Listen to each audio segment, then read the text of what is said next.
Recognized Uncle Walker D01. Recognized Emily of Arden D12. Hello, team. Thanks for joining us for the final review episode of Whelmed, the Young Justice Files Season 2. Welcome to the Watchtower. My name is Rich, and I am here with my amazing co-host, Emily. Hey, everybody. If you would like to get in touch with us, you can find us on Twitter at the YJ Files, on Facebook at Crashing the Mode, on our website, crashingthemode.com, on the yjfiles.tumblr.com, and at our email address, whelmedpodcast@gmail.com. I think it just might be working. It's definitely slowing, but not stopping. Even at our top speed, I'm not certain the two of us can generate enough kinetic energy. Then how about the three of us? I may not be as fast as you two, but I can add my fair share of kinetic energy.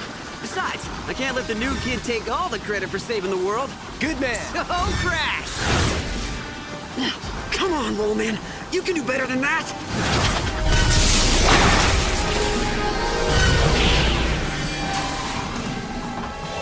Look, it's working. They're shutting it down. Earth's magnetic field is stabilizing. Yes! But there is a problem, Canary is. The Kid Flash is in danger. His slower speed is making him an exit valve for the chrysalis energy. In 16 seconds, he will cease. Cease? Cease what?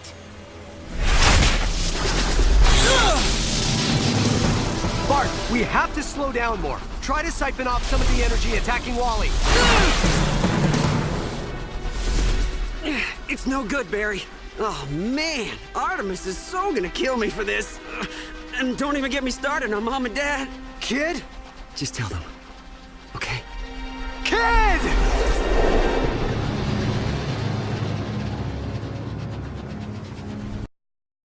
And with that housekeeping out of the way, let's hand it over to Emily for... Hello, Megan. The title of the last episode of Season 2 is Endgame. The release date was March 16th. Because even the universe wanted to let Young Justice line up the way that it does, of 2013, just 1 week after the previous episode on March 9th. The in-episode date was June 20th, and then we cut to 2 weeks later on July 4th through 5th, coming full circle, covering a full year, technically, with 2 seasons.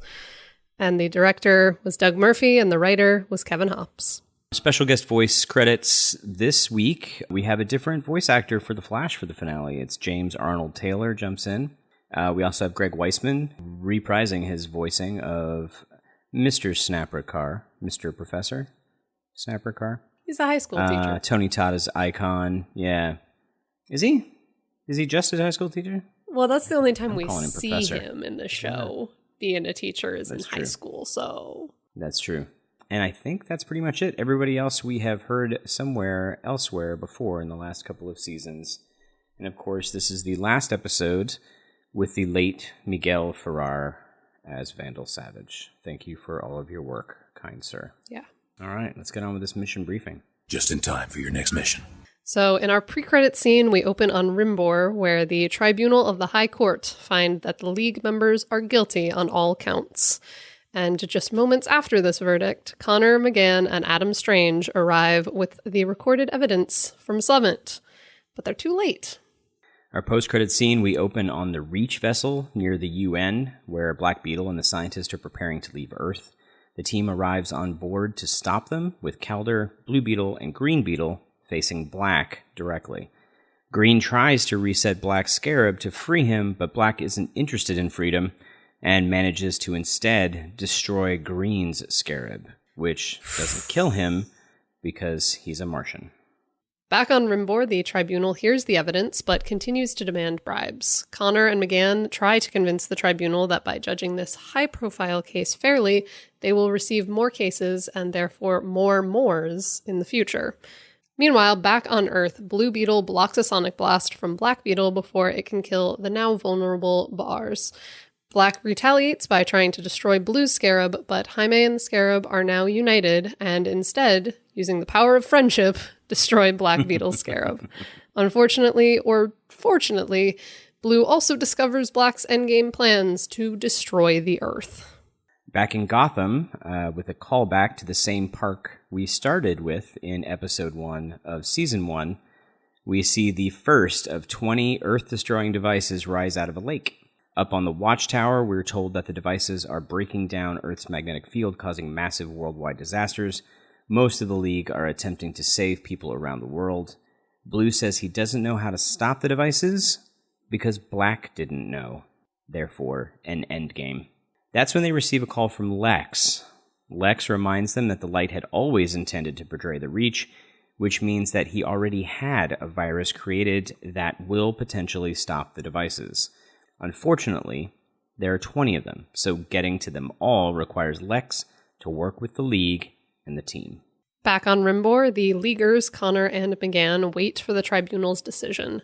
And while they wait, McGann finally admits to Connor that everything that happened in their relationship and their breakup was her fault. And Connor, in turn, reveals that Neverland is very much not a thing, and that he isn't dating Wendy Harris, but he has been helping her and Marvin deal with their relationship. And this makes McGann very happy, and me. We'll talk about it later. The Tribunal then returns and accepts Connor and McGann's argument, freeing the Justice League. Back on Earth, Beetle, Blue, that is, because there's only one on Earth now, creates magnetic canisters to hold and transmit Lex's virus. There are 40 heroes, including independents like Blue Devil, if he's not a member of the League still, which I don't think he is. So they break into 20 teams of 2 to travel around the world and take care of the devices. After the League is freed, they see a planet-wide announcement from Vandal Savage declaring that the Earth is off limits to incursion. When Batman and Superman question why Vandal thinks he can back this threat, they see the war world in orbit. Back on Earth, Professor Snapper Carr, former teen helper of the early League and former teacher of Miss Martian and Superboy, acts as field coordinator to the teams around the world. Lagan and Calder work together to deactivate one in Atlantis. Kid Flash and Artemis stop one in Paris. Virgil and Black Lightning stop one in Dakota City, with Black Lightning offering to become Virgil's mentor afterwards. And Asami and Black Canary stop one as well. In the end, all 20 are stopped, but the Earth magnetic fields is still breaking down. Beetle finally locates a 21st device at the Arctic, hidden by the Earth's magnetic field when it wasn't being disrupted. There are no Zeta tubes in the Arctic, so Flash and Impulse run there to stop it. Unfortunately, they're too late. Since the virus is now worthless, Lex recommends Flash and Impulse run counter to the energy flow. The Atom tells them that their speed trails will help siphon off the MFD's energy, but it will require a large amount of kinetic energy to divert it. I find this interesting because I kept using the phrase inertia in the show. Like, oh, this character has, this character arc has so much inertia, or blah, blah, blah. And Greg actually messaged me and he said, hey, by the way, you keep using inertia and you meant momentum. So you'll notice probably about 10 episodes ago, I stopped saying inertia and flipped to saying momentum. So when I saw this in the show this time, I actually looked it up and yeah. So it will require kinetic energy, which is E equals 1/2 mv squared, which kind of is weirdly accurate. So Wally's Zeta's as close as he can to join them because Impulse and Flash have the speed, i.e. the v squared, but they don't have as much mass. So even though Wally runs slower than they do, his mass is somewhere between Impulse's and Barry's. So with Wally not being fast enough to avoid getting hit by the energy, unfortunately, he gets hit by the stuff that's being siphoned off. The plan works, of course, but not before Wally is disintegrated by the MFD. Back at Mount Justice, the core Leaguers return to Earth, and we get a callback shot of the team descending from the sky onto the League. When Aqualad is confronted by Batman to tell them what happened, Calder tells them the crisis has passed, but at a terrible cost. We then cut to Artemis on the West family doorstep, saying nothing, with tears in her eyes, and Wally's parents taking her in. Meanwhile, the Lanterns escort what's left of the Reach to Oa, where they will stand trial for violations of their treaty. We then cut to G. Gordon Godfrey calling out the now resigned General Secretary Zhang for having led the Reach's invasion to Earth, and suggesting that the man who saved the planet, Lex Luthor, should be nominated as the next head of the UN. On the Watchtower, Captain Atom hands off League chairmanship to Black Canary. Nightwing hands over team leadership to Calder and announces that he will be taking a leave of absence to take a break from the incredible stress of the year, as well as to process Wally's death. We see Impulse in the Kid Flash uniform with Artemis supporting him, while, for her part, wearing her Tigress uniform. Tim and Cassie welcome Virgil to the team, and we find out the rest of the Runaways are retiring from the life. McGann and Connor have a small moment discussing Cassie and Tim's budding relationship and hint at still existing feelings for one another. A short time later, the League invites the team to work out of the Watchtower permanently. Calder and Batgirl get straight to business. Superboy, Miss Martian, and Beast Boy are sent to Mars to respond to a call for help from Bar-Zoom. Tigress, Bumblebee, Guardian, Kid Flash are sent to investigate LexCorp, bringing out the Reach drink under a different name. We get a quick shot of Nightwing walking into the shadows. The rest of the team are assigned to follow Batgirl's lead on Vandal's next move. And in our final scene, the War World arrives at Apocalypse. Vandal steps through a boom tube into a throne room. Vandal strides past Desaad, Apocalypse's lead scientist and torturer, as well as, surprise, surprise, G. Gordon Godfrey, still in his Earth suit. Vandal reaches the end of a walkway and clasps hands with Apocalypse's ruler, Darkseid, stitching together threads woven through this incredible series since the very first episode. Let's talk about the Aster in this episode. Stack of Aster. There's a lot, but it still makes me cry. Let's do it. Superboy, are you alright? I'm fine. Feeling the Aster. Where do we even start with this one? Start at the very beginning, because it's a very good place to start, and just Let's go do it. through. Yep. So with the trial at the beginning, right before they officially announce that the League is being sentenced to being guilty, I really like that there's a little moment between the Hawks. There is no reason that moment needs to be there for the plot or for anything. This is a Saturday morning action cartoon. We don't need married superheroes caring about each other, but we do, and they're there, and I love it. It's another one of the things that I was talking about last episode as well, about those little character development moments that take seconds, that they take the time to put on the screen. It takes time to write, takes time to animate. They didn't have voice actors, but I mean, it made it pretty clear what was happening and how badly Hawkman was affected by it. So yeah. We mentioned it in the mission briefing, but they literally murder Green and Black Beetle's scarabs. They scream. Mm-hmm. It's brutal. I can't even, these last few episodes, we talked about it last episode, of being able to shoot multiple main characters on a Saturday morning cartoon.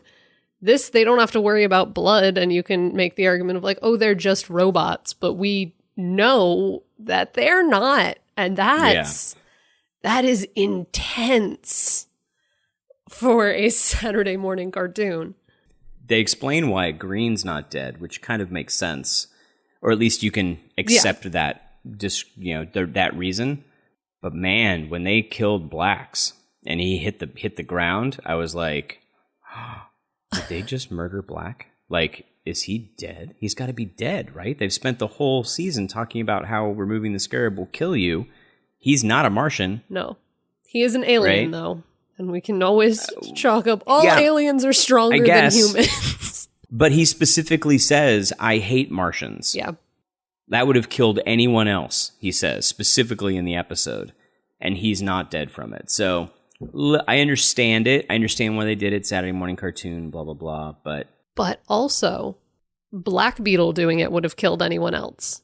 Blue Beetle might not have actually been putting as much energy into it. Maybe Black Beetle is genuinely trying to kill both of them and can't, whereas Blue Beetle is only targeting the scarab or some sort of thing like that. Maybe. I don't think they never implied any of that during the rest of the season, though. True. They implied very specifically Yes.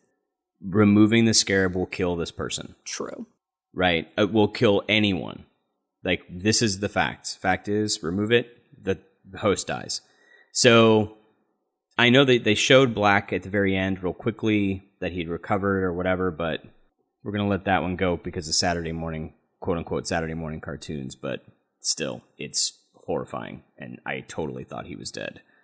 But in that scene, we also get Blue Beetle literally channeling the power of friendship. He literally channels the power of friendship. And the way that they show that through the fact that the scarab speaks Spanish sometimes. I liked that. I liked that little just nod. Jaime's a magical girl. For sure. He gets a transformation sequence every time he uses his power. He totally does.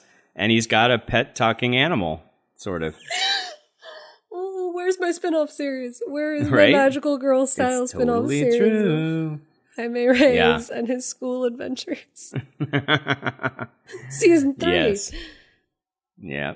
It amuses me that Connor and McGann have to come up with a plan on the fly of how they are getting the League out of this situation.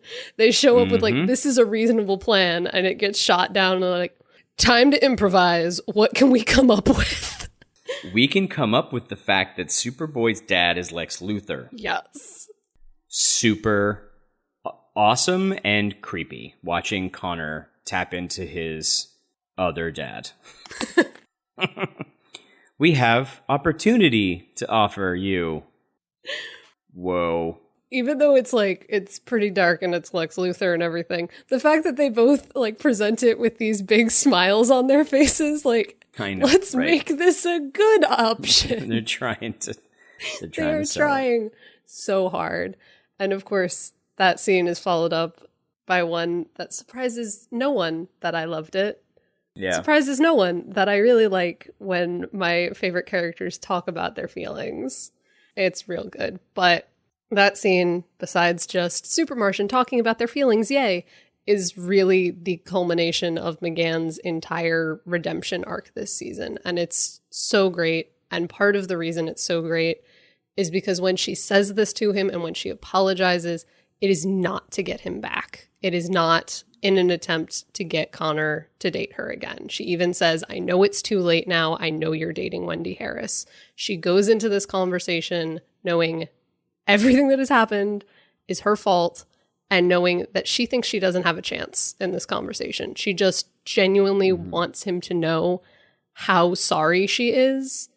And that is part of how you do a redemption arc. I have watched enough shows and seen enough things where you have a character, a lot of the times a female character, who makes huge mistakes and does horrible things. And then their reason for being better is, I want to get my boyfriend back.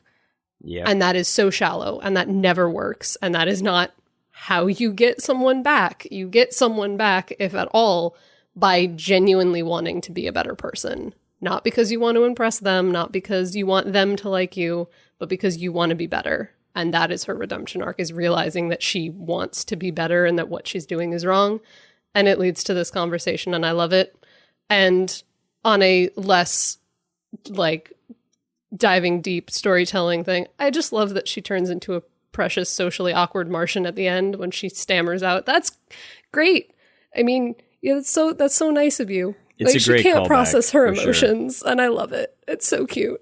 And the tackle hugging Connor when it all goes well at the end, that's also nice too, because it does kind of give a flashback to her. She's had a hard season. Everyone's had a hard season. Some of her hard season is her fault, is her own fault, but that does not mean that it wasn't tough. And so having that flashback and having her joy, and just having that idea of like they've recovered enough for them to feel comfortable having that quick hug. I'm still not convinced I want them back together again, but I know you just gave me a look. I know. It's a real We'll cute see. hug. She's real excited. It's a real cute hug. He seems surprised, which is even cuter. Like she just like jumps back like, "Oh wait, we don't hug anymore right now." And he's just like, "I don't know what just happened." But okay. Yeah. So one of the things that I thought was kind of unfortunate, and I get why they did it, but Icon is supposed to be a lawyer. Like, he's supposed to have, quote unquote, familiarity with intergalactic law, right? Which I assume is going to be different from planet to planet and is not going to be like Earth law. So, yeah, okay, Rimbor's, judicial system seems very reflective of Earth's in many ways. Okay, that's okay. I'll hand wave that a little bit. But he should know enough to not try to run it with the same moral code and legal code as Earth. Like, if Rimbor is well known for its bribes, and everybody in the audience had been talking about why haven't they exchanged bribes and that kind of stuff, why wouldn't he have, been addressing that? It doesn't make him look particularly competent a lawyer, which is unfortunate. Of course, it's storytelling purposes, and you want the heroes of the show, the protagonists, to actually do the work and not the supporting cast characters. But still, I felt like Icon could have been represented a little bit better there. I think the thing is, for some of that, you could make the argument that Icon knows and probably suggested this, and the League said no. Oh, Superman or somebody was like, no, we can't do that. I can definitely see that. Like, when they're talking about it in the audience, they say they've refused to pay the customary bribes. So I can hand wave it as Icon was like, this is what we do. And they were like, no, we trust in the justice system. And he's like, that's not how it works here. But okay, I'll try my best. Right. I could see that. I like that explanation a lot, actually, because I can absolutely see. Well, that's the other thing too. Depending on the origin that they have for the Hawks, like, they're Thanagarian. They theoretically they're Thanagarians. So, and they're also cops. Like, so depending again on which origin you're going with, and there's several of them. I mean, they would have some knowledge of how the system works as well, or they might also be on the same page as Superman and saying like, no, it's pretty clear. The truth is clear. Yeah. This is what truth, we're doing, justice, in the Thanagarian way. Yeah. But I thought that, it ends up working out pretty nicely, and I like that they keep it with the protagonists to solve this potential problem. We've arrived with the flash drive that will save everyone's life. Right. Oops, technology is not compatible. Oh, well. And then when we get back to, for me, a lot of my next stuff has to do with them running around the world. Do you have anything still on Rimbor? I have the right before the running around the world. Every time it shows up, I love the composition of the pan across giant group shot of every hero on the show. Oh yeah. And I love really cool. I love how it's arranged, because it's clearly that someone cared enough to decide exactly where each character is supposed to be, because who's standing next to who, and everyone is grouped in like their little families, and it's perfectly transitions. Like, you have all of the Flashes together, and then Artemis is next to Kid Flash, and that transitions into all of the Archers being next together. And they pan across, and it's so perfect. And I love it so much. And I know random things about this scene. Like, they had more heroes that they wanted to put in, because they had like, we know who was on the team between seasons and whatnot. And then they're like, wait, that would require way more model designing for Phil Barraza, and we can't put him through that. Yeah, because they have like we talk about like Donna Troya's on the team. Yeah, and but they've talked before about how Greg Weisman kind of wanted to put Donna and I believe Mary Marvel, I believe it was, at the bridal shower, so that they could then have them show up in the last episode. That was the only reason they're like, wait, that's 4 full characters we have to design. Yeah. But the one thing with this scene that I had always thought, even like first time seeing it on TV for whatever reason, I always wanted Cheshire to be in this scene, and I can't explain it. It's just that I do love when shows and comics and everything are like, this situation is so big that even the villains are willing to work together for this. Yeah, it's definitely something I thought about as well. Yeah. So I mean, it's not like Lex doesn't have contact with a bunch of people in the light. Like, it would be helpful, but this watch through, I was willing to like finally let that go and be like, wait, Leon, someone should probably stay with this child. Probably. Like, okay, I will let it go. But like, I always kind of wanted like some of the villains thrown in there, and having everybody like forced to work together would have been cool. But other than that, I love this shot. Yeah. And when they do get to the point, I mean, in that description, Captain Atom says that there are Beetle Tech drones guarding the devices, and each are the equivalent of a Beetle Warrior.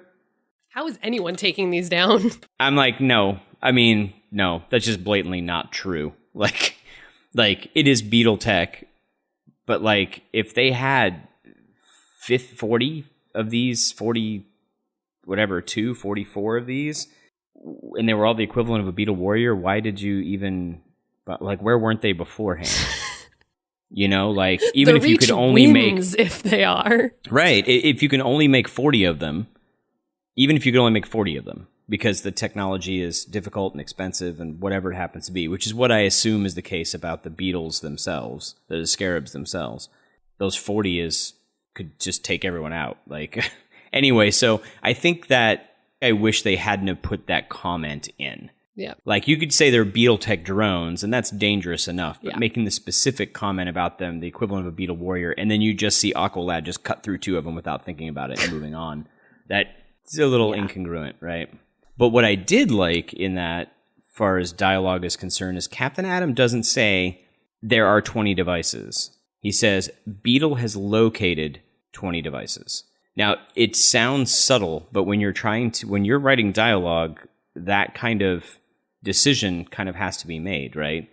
And phrasing it the way that he did does a couple of small things, right? It keeps Captain Atom as a reliable narrator, meaning you can believe what comes out of his mouth because what he said was true, right? It's subtle and maybe even subconscious to a reader, but that's something you have to pay attention to.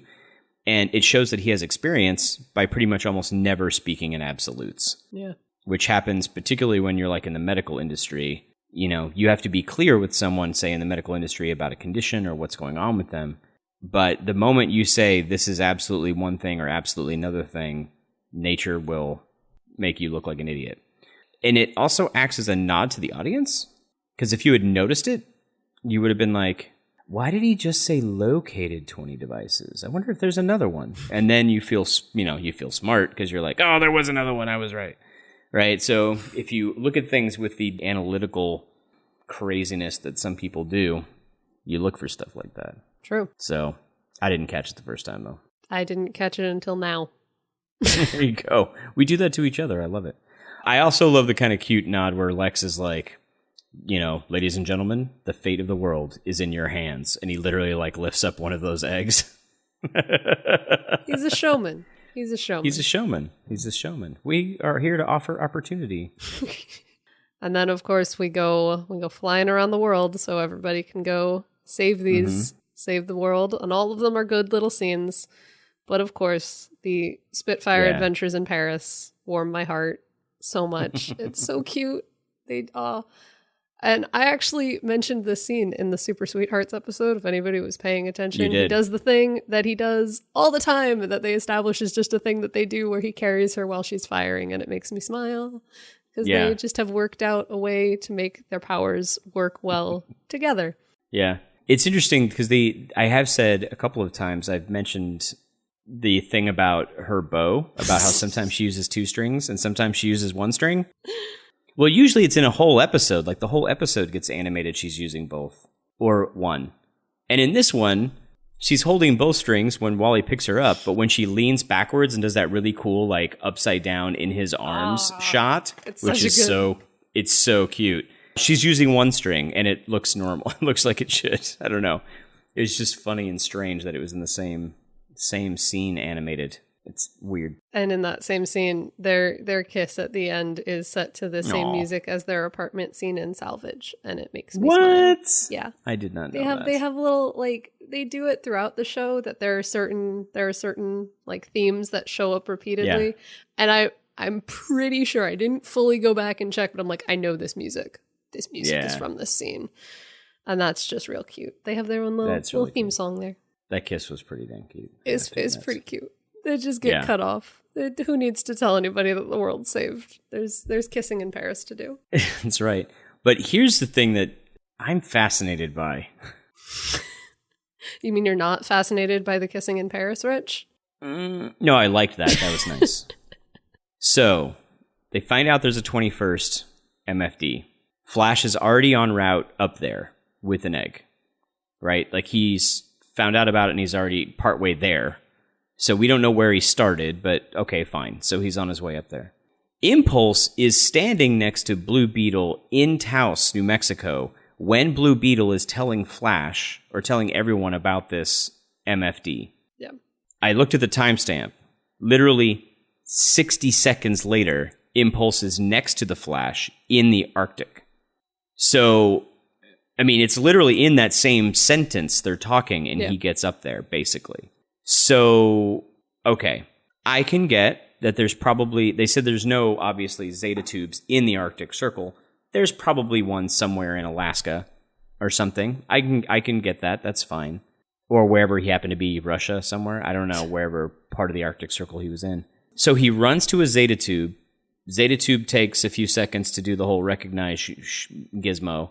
And then he comes out of there and gets to the Flash. I mean, that speed is incomprehensible. Yeah.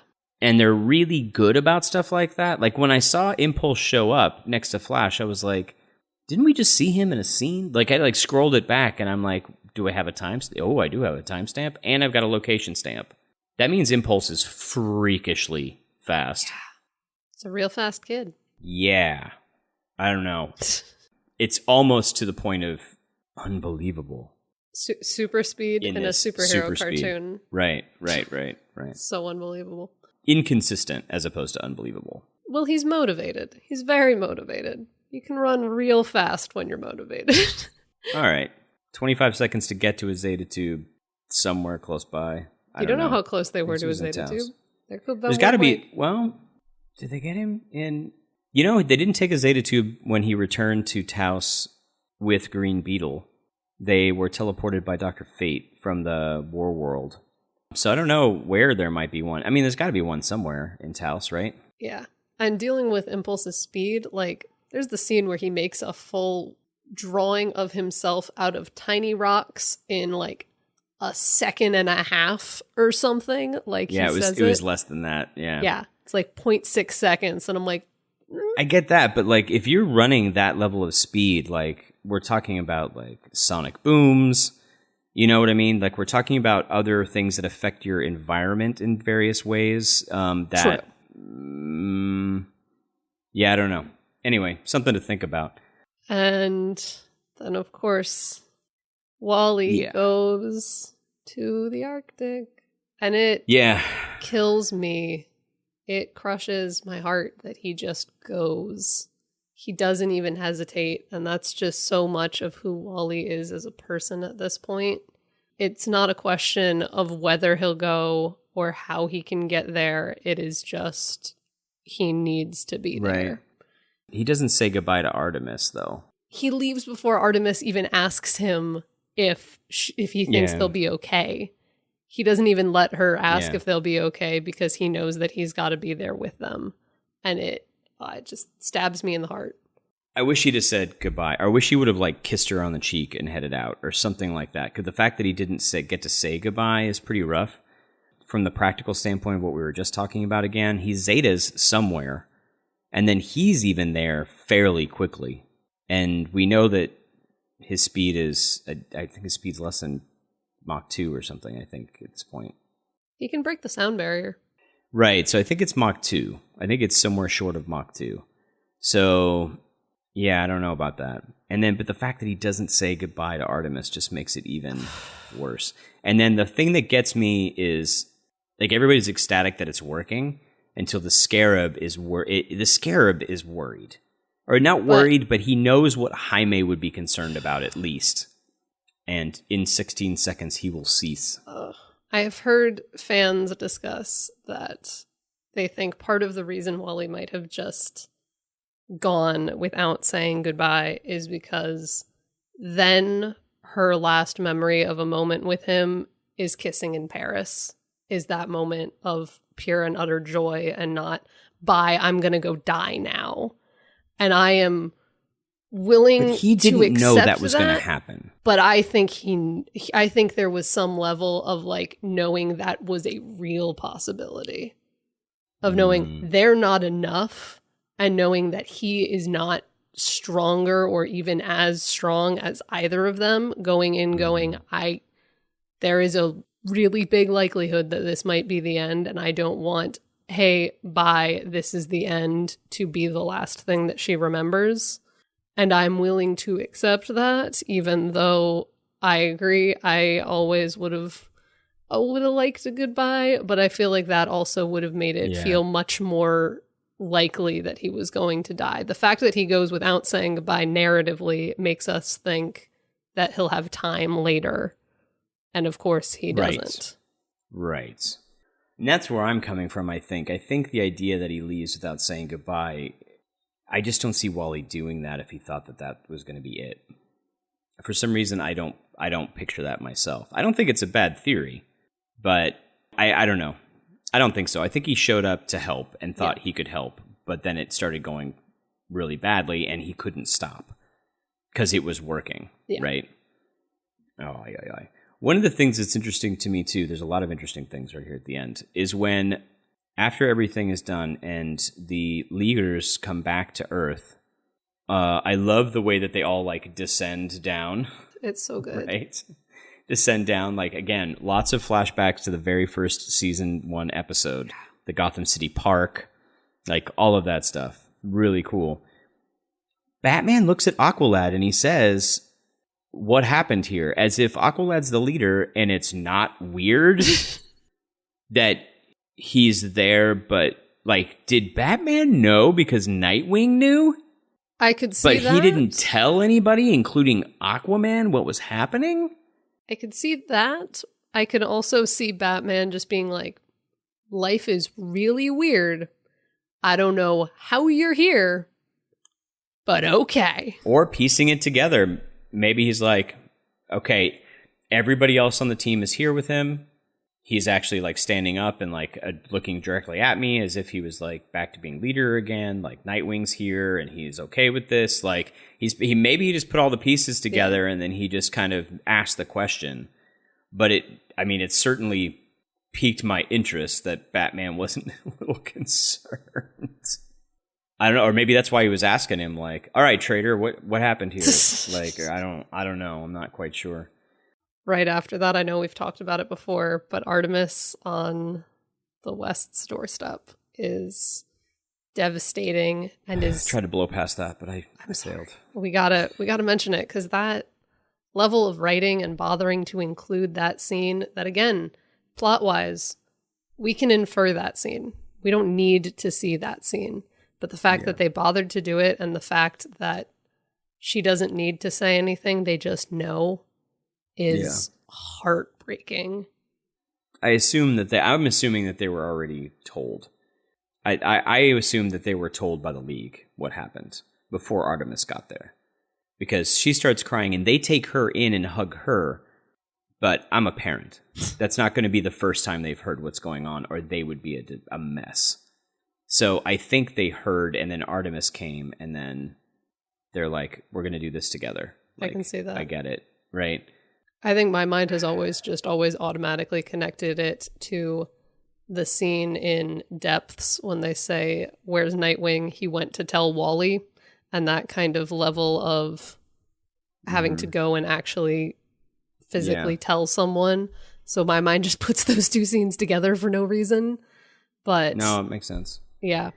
Also, recently was listening to the Jason Spizak interview, and him like talking about how he like read it in the script when it first came up. Like he didn't know it was going to happen until the script came up, and then he came in and they were like, "We're so sorry," and he's like, "You guys have some balls on you." Like, you know, speaking to Jason having the skill, and the writers and everybody else having the skill to, like, as he puts it, make so many emotional deposits in the bank to be able to make that withdrawal, which I think is a really interesting way to phrase it. Yeah.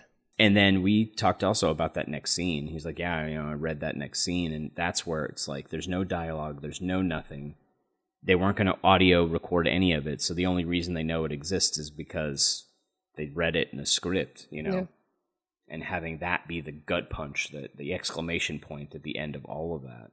The combination of Artemis breaking down in the Arctic and that scene is just so genuinely emotional. Like, it doesn't feel manipulative. It doesn't feel anything. It just feels so brutally honest. It hits me in the heart every time. And I'm just gonna throw this out there because I just want to mention it. Just heartbreaking facts, not really fun in any way. With all of the parallels in this episode, Wally technically dies in the same place Artemis dies in Failsafe, if you're paying attention. Oh, that's... Oh. Yup. I didn't catch that. Oh, good one, Booza. Wow, great one. Oh, yeah. Fun parallels. A couple of things about Dick, too, like... Artemis breaks down, and Dick is there, and he doesn't say anything, and he doesn't seem to react as much at all, really.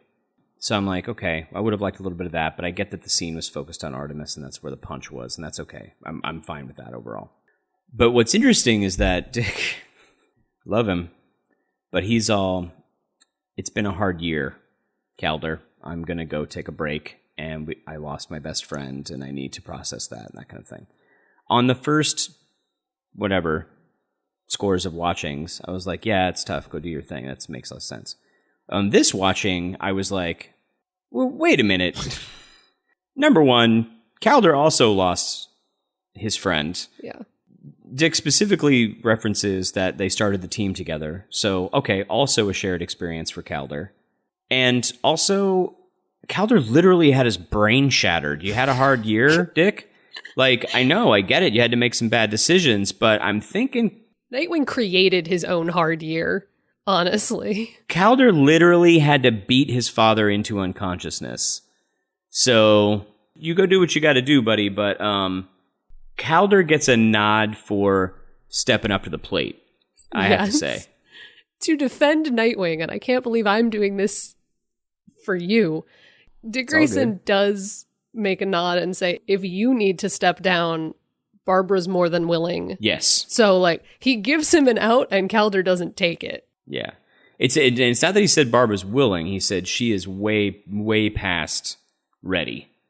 Season 3. Yeah. And I only, like, really picked up on that this rewatch of, like, there is a real possibility that they could throw Batgirl into the leadership role in season 3, and I might cry because that would be so cool. Well, she's freaking Oracle. I mean, she becomes in the comics, she becomes a character who is literally in the ear of every major hero in the DC universe. It would be so awesome. It would be so good. What I would like to see, oh God, you know what? I don't know if I'd like to see it. I am so mixed. I loved Oracle as a character. I loved that she was a hero with a disability that, you know, like she was a wheelchair hero that was amazing. You know, like a hero in a wheelchair that has that much power, that much influence, that much great character arc is fantastic. I just have such an issue with the way that she got in that wheelchair. That's a problem. I want Oracle with a different origin story. No, I agree with you. You can easily do it, and it's just by placing Barbara at the center of that narrative instead of making her collateral damage in someone else's. Yeah, I agree with you. Like, part of me was like, oh, I just want Oracle. When I first started to say was, I just want Oracle not in a wheelchair. And then I thought, no, that's not actually what I want at all. That's completely a lie. I want Oracle. I want Oracle as Oracle, but you nailed it.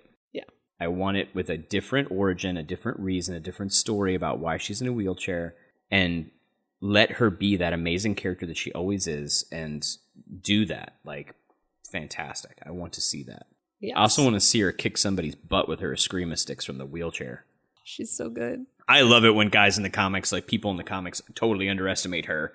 And she's like, oh, yeah, Nightwing's a friend of mine. Come here. Chase your butt down in my wheelchair and kick the crap out of you. I love her. I love her so much. I do, too. I want to see that, too. But you're right. Actually, that's a really good point. He does offer to Calder an out, and Calder chooses not to take it, probably because he feels like he needs to do the work and get the trust back of everyone. He's been out of the hero game long enough. He needs to get back in the hero game to feel like himself again.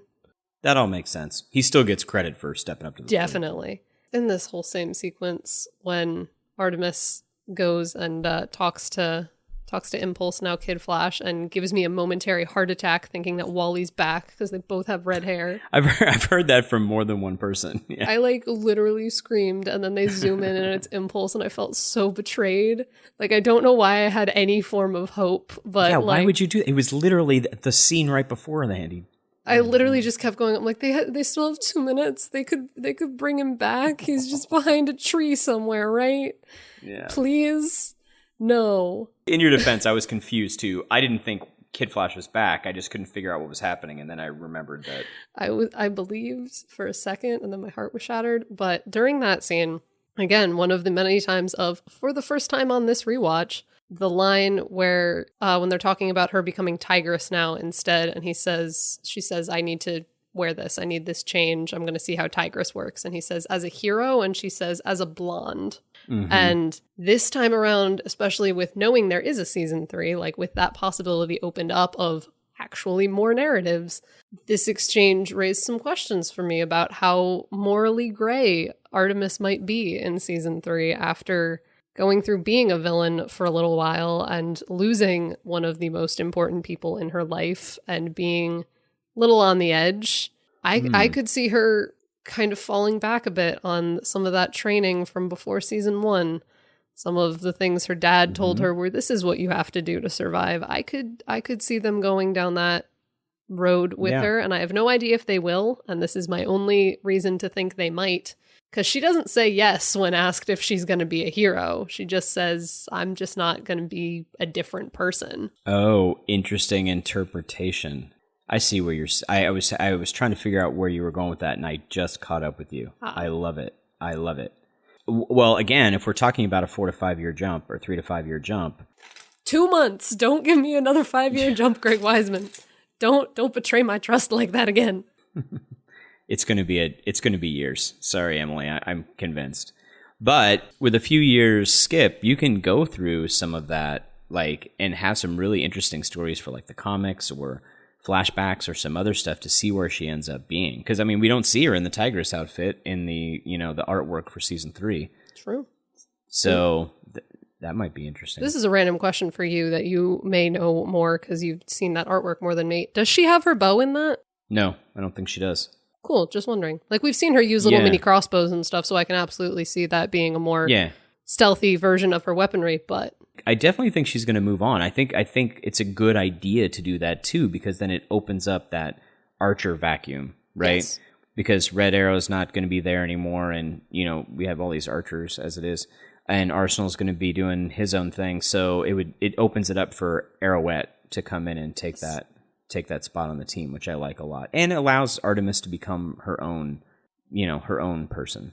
So I like that as well. Yes. That line of Artemis was Wally's partner is is the superhero equivalent of very brutally honest conversations that I have had and seen and experienced after losing people of you need to change things, and even just something as simple as a piece of clothing will remind you of stuff.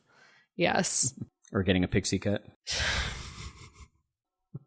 Full circle, guys. We've gone through a full season, and we're going to bring it back to the pixie cut. Miss Martian's haircut that emotionally pains me. All right, Emily, do you have anything else to reflect on for this finale? I got at least 2 things. Oh, go for it. Yeah.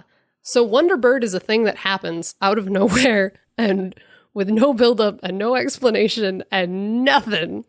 I have seen at least one thing where somebody's like, what if we collect all the scenes that Cassie and Tim are in together? And it's 3. And they only talk to each other in 1. And now they're together. And someone on Twitter was talking to us about this, about whether or not we feel like this is supposed to be implied that this is a long-standing crush that Cassie's had, or it's just out of nowhere. I don't know. I couldn't tell you. I'm not Greg Wiseman. But I think that is an interesting thing to think about. And if they go anywhere with these 2 in season 3, I think it could be interesting since they are such, unique personalities. Of course, I'm over here with my intense love of Stephanie Brown being like, I kind of want to see her relationship with Tim explored, but we'll see. But with that scene, and related to this, I literally never realized until this time around that the last part of this episode is set 2 weeks after the rest of it. Like, I don't know why. Like, I knew that it's July 4th at the end of this episode, and it wasn't July 4th earlier than that. I never, like, noticed or paid attention. So there's that amount of time that's gone by between, like, events of brutal pain and losing your friend and where we are now, which makes everything make a little bit more sense in this last scene of everyone being slightly more chill and okay with things. But with this scene and with talking about Tim and Cassie and then cutting to Connor and McGann talking about Tim and Cassie, a scene that, again, no one is shocked. It warms my heart every single time seeing them talking to each other again. Literally, they could have just talked to each other about nothing and I would have been smiling like an idiot. Yes, Emily, we know. They're good. I'm sorry. It's my thing. No, you don't need to apologize for anything. And I just want to talk about this scene, particularly because, like, it's framed as them talking about Wonderbird. And that is literally what is happening in this scene, is they are talking about Tim and Cassie. But what is essentially happening in this scene, because I'm back to taking drama classes where we talk about literal versus essential in scenes, they're not talking about that at all. They are clearly not. They are talking about each other, and they're talking about their first kiss, and everything that they say adorably directly parallels Terror's and the situation that led to them having their first kiss. And I love it so much. It is true. So sweet, and it warms my heart. And are you realizing this for the first time as I'm saying it, or? Yeah, absolutely. Yeah, that call back to Terror's, because I know Terror's is your favorite episode. So it is. It does, when they're talking about like the life and death situation and what kind of pushed them. It gave her the courage to kiss him. Nodding to him, because he was the one who kissed her after Terror's. Yeah, that's right. No, I'm just realizing this now. Yeah, you're absolutely right. And then they have the thing where they finish each other's line, where one of them says that kind of courage can be hard to come by, and it's just really cute. And I just love that they're on good terms again, and they're smiling at each other again, and they're happy again. And I am looking forward to season 3, or genuinely, even if they don't get together in season 3, even if they don't get back together, I am happy that they are talking again. I am happy that they can converse as people. I would like it if they had that friendship and that kind of thing or whatever. But and again, we're going to have several years time jump. I'm sure of it. That they can move to being friends, but I want them to be doing some other things. I want them to get some, and even if they're with other people and experiencing in their life for quite a few years, and then in season 3 we watch them kind of, we've done that, we've explored some things, we've figured some things out, it's been a while now we can be back together, and we get to watch them be back together when there's like a nice break of time where it makes sense that Superboy can recover from the fact that he was abused, and that, you know, Miss Martian can kind of sit with what she needs to be and who she wants to be as a human. That would be very cool, because then we get to watch it, we get to see it happening, which I think would be nice. I want it so much. So bad, I know. I'm just going to melt into my chair of just the entire concept of that is what I want. Because I feel like some people probably listening are like, she just wants them to be back together. I'm like, no, I want them to talk and have a conversation, and multiple conversations. You want it to make sense. You want it to be a part of the story, like any good relationship in the story. Like even Cassie and Tim's relationship situation coming out of nowhere. We don't know. We can't say it came out of nowhere. Like, give me the tie-in comics. But see, the observation that you made in your Spitfire episode, where you were talking about the times that like Wally and Artemis come walking into the room together, like they had been having a conversation or spending time with someone else, with them, with themselves, and having a conversation. We don't get to see everything because time moves forward, and they have timestamps.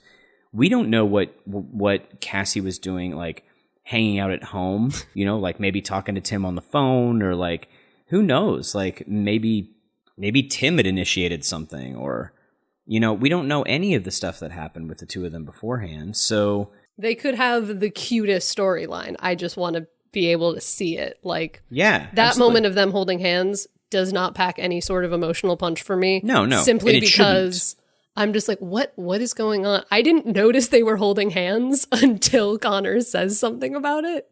Because it's just from a distance. Yeah, because it's beneath the fold again. It's beneath the bottom line of the scene while they're talking to Virgil. You don't see it and then they swap side of the thing. And it's also not just underneath the screen. They're holding hands behind their backs. Behind their back, yeah. Like absolutely. a couple of nerds. Yeah. Little precious idiots trying to hide their relationship. But yes.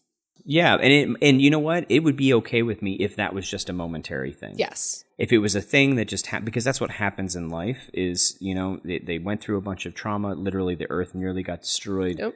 They did a bunch of stuff, and then they're having a moment, and then it's years later for the next season, and that moment's gone, but they might have a history, and they can move on, and you can get maybe a Steph Brown and Tim moves on to another blonde girl voiced by Mae Whitman. Right. Which, as one does. As one does. Right. Right. Looks like you have one more thing here. Last final thing, because we did talk about how everybody gets sent off on missions at the end of this episode. And we talked about this in a thing that got cut from a previous episode. So we're going to talk about it now. Because we need to figure out what to do with that redacted audio, because we went into mask spoilers. Oh, yeah, that's right. But in that whole clip of like 8 minutes of audio that we asked Neal to take out, we talked about how at the very end of this episode, as they're handing out missions, Calder says, Superboy, Miss Martian, Beast Boy, you're Alpha. Ba'ar's has called from Mars. He needs help. We get no explanation of what is happening here. We have no idea what this plot thread could possibly be. It could be anything. But like, and first time through, I didn't hear this or notice this because I'm just still crying about Wally and still reveling in the fact that Superboy and Miss Martian can talk to each other. And oh my God, they're on the same team. They're going to keep talking to each other for extended periods of time. Yay. But like this concept of we're going to go to Mars and help with something is awesome. And I want all of it. And we're not going to get it in season 3 because presumably it would have been wrapped up rather quickly and not take several years. But give me comics. Well, it might have. The thing that I'm excited about is the fact that they're going to Mars. Because the early incarnations of Martian Manhunter, if I remember correctly, is he's the last member of his race. So this whole thing where they live a really long time and they breed like freaking rabbits, apparently. Like, why is there... I mean, we've never seen a literal picture of the moon, meaning... Like, in the Young Justice universe, is there a full Mars civilization on the surface of Mars? Below the surface of Mars. Well, what I'm saying is like, is there one on the surface of Mars? Is there one below the surface of Mars? What is the deal with this civilization? If there's that volume or number of Martians, maybe one of the things he called for help with was like the, White Martian, Green Martian war. That ended up wiping out the planet, right? Yeah. My mind says Civil War immediately. Right, exactly. And Miss Martian would want to be there, one, because she's a Martian, obviously, but also because she was born looking like a white Martian, but she's from a mixed race family, right? Yes. So that could be a really interesting story, but like, I'm kind of interested to see what happens if the Martian population ends up getting pretty well wiped out by some stuff. I still don't understand why they don't just take over the universe, personally. They're benevolent, terrifying demigods. Yeah, they're Kryptonians with extra superpowers. Like, it's crazy. So, yeah, I'm fascinated. So, I mean, but we may get back to Mars in season 3 for whatever. I mean, I assume we are because it's supposed to be this intergalactic, weapons ring, I want to see Mars. I want to see McGann's family. I want to see that complex family dynamic and that craziness of, even if she was chill with her family, which we're pretty sure she's clearly not, you ran away from home to go to a different planet. That in and of itself, even if she had a perfect relationship with her family, is such an interesting thing to touch on. But like the implied nature of the fact that her and her family aren't on great terms because she's a white Martian in a mixed race family is just further fascinating to me. And I want to see it so bad. Yeah. I just really want I'm Mars. Fascinated. I'm glad we're going to get it. Hopefully. Fingers crossed for Mars in season 3. Yeah. All right. Okay, well, that wraps up our mission briefing and our Aster segments.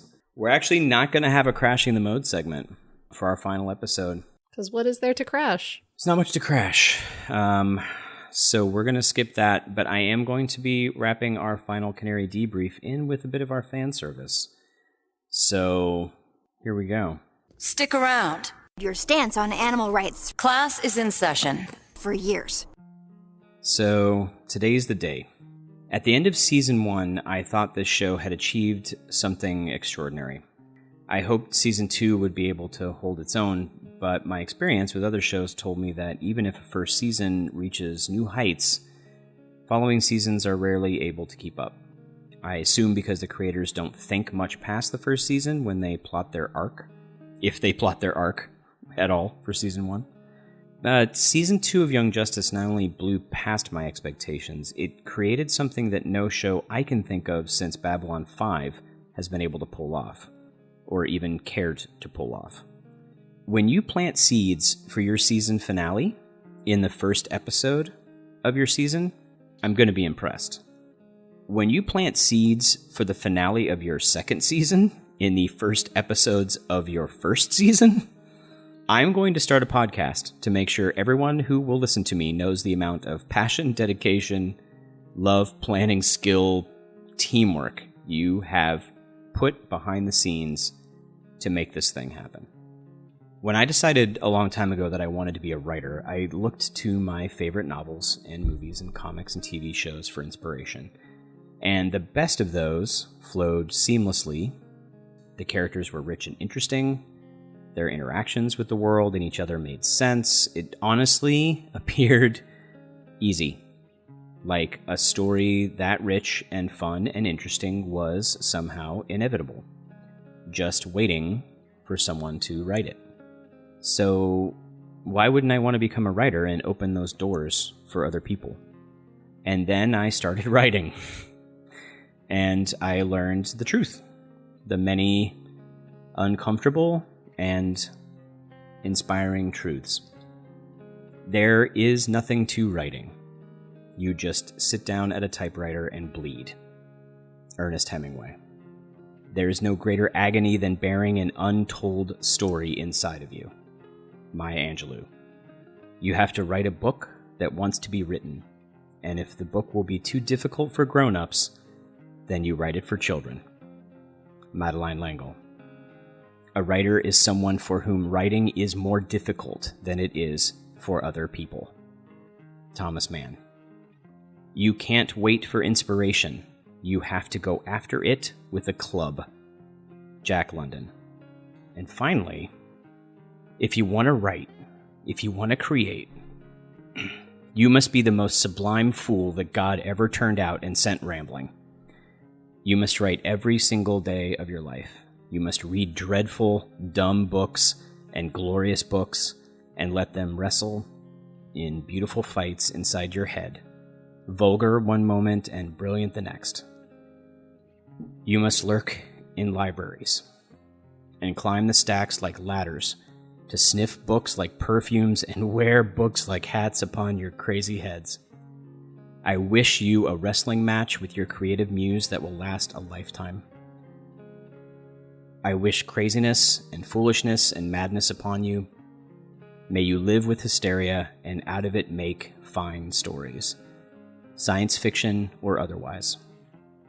Which finally means, may you be in love every day for the next 20,000 days, and out of that love, remake a world. Ray Bradbury.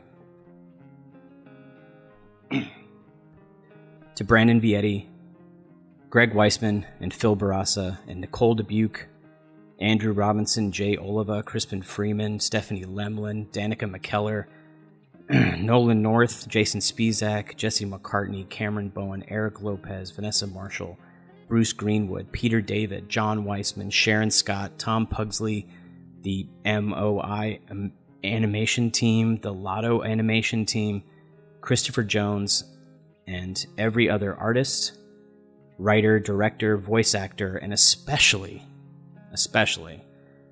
all the people who never get their names on a product. but whose hard work is critical to allowing these people to do their jobs. From understanding family members to the people who empty the trash cans full of discarded ideas. Thank you for doing this work. Thank you for bleeding on the page, for bearing the agony of so many untold stories, for chasing down that inspiration with a club, and for wearing those books on your crazy heads. Thank you for creating this fan work of your own. Thank you for the gift of taking nearly 80 years of DC Comics legacy and putting it on screen in a way that helps the rest of us fans to be understood in our passion. And to the Young Justice fans, to every single person whose creativity we shared in fan service, to every single person who shared Young Justice with someone else, to every listener of our podcast, contributor to the YJ Wiki, follower of the Young Justice Needs a Season 3 page, the YJ subreddit, to every one of you everywhere. Thank you for working so hard to give us all Young Justice Outsiders. You are amazing. To attempt to add on to what Rich said without writing anything beforehand, and with Rich saying everything that needs to be said, I want to thank everyone who made this show and everyone in this fandom, everyone across every internet platform and everything you guys have contributed. Because, in all honesty, this show changed my life. And that sounds silly to some people, because it's just a Saturday morning cartoon. But this show got me into a comic book store for the first time. This show, legitimately, like, I have boxes and boxes of comics that I would not own if it weren't for this show. There are millions of stories I would have never experienced if it weren't for this show showing me that this genre was something I wanted to be a part of. And without this fandom and everything this fandom did, I would not have created so many things. There are fan fictions that I never would have read, and I mean that I never would have written and never would have read if it weren't for the show. That is writing practice I never would have had, stories I never would have explored if it weren't for this show, and if it weren't for the community that this show created, and all of the people who loved it enough to want to make something out of it, and who fought for it, and who got us a season 3. And I am forever grateful for this show, and for this silly superhero Saturday morning cartoon, or whatever people want to call it, because it got me here. I wouldn't be here doing this thing that I love if this show didn't exist. So thank you. Thank you. All right. Well, I think we can wrap up this final, for now, mission and Zeta out of the Watchtower. The best way to support the show is, of course, to share it with a friend. You can also leave us a 5-star review on Apple Podcasts or your podcatcher of choice. Ratings and reviews push us up in the search strings and help new people find the show. Also, please continue to hashtag buy YJ Comics on Comixology. And to even quote the comics themselves, it's never the end. If there's more coming from us to anyone who's worried that we're going to disappear after this. And remember to buy the show somewhere online, Amazon, iTunes, wherever you buy your media, until the DC streaming site launches in 2018. You can also now use hashtag Young Justice Outsiders when talking about Season 3. And if you want to help us get more episodes, more Secret Origins, more Actual Play podcasts, more of everything we do, more, then please consider supporting us through Patreon. For just a few dollars a month, you can help us do even more with this show while getting some great rewards for yourself. And before we go, for the moment, as Emily said, we are still going to be releasing on a weekly basis. We're going to continue with our discussion sessions on a weekly basis, continued Secret Origins. We're also going to be continuing with our Super Sweethearts. We are in discussions for having continuing APs, actual plays as well, and more things, including reviewing the comics will be coming up as well. But we will be on a weekly basis from now on until Young Justice Outsiders drops, and then we'll see how things go from there. So, with that, Remember, everybody, stay whelmed. You've been listening to Whelmed, the Young Justice Files podcast. Our hosts are Rich Howard and Emily Booza. Our editor and producer is Neal Powell. Our theme was composed by Emily Mio. Our logo was created by Kevin Bates. Whelmed is a fan-made podcast and is not officially affiliated with DC Comics, DC Entertainment, Warner Brothers Animation, and any other owners of Young Justice or its related source material. As such, these companies have sole ownership of all symbols, images, names, logos, and proprietary material related to Young Justice. Original content of this podcast is ours under Creative Commons. Thanks for listening, and stay whelmed.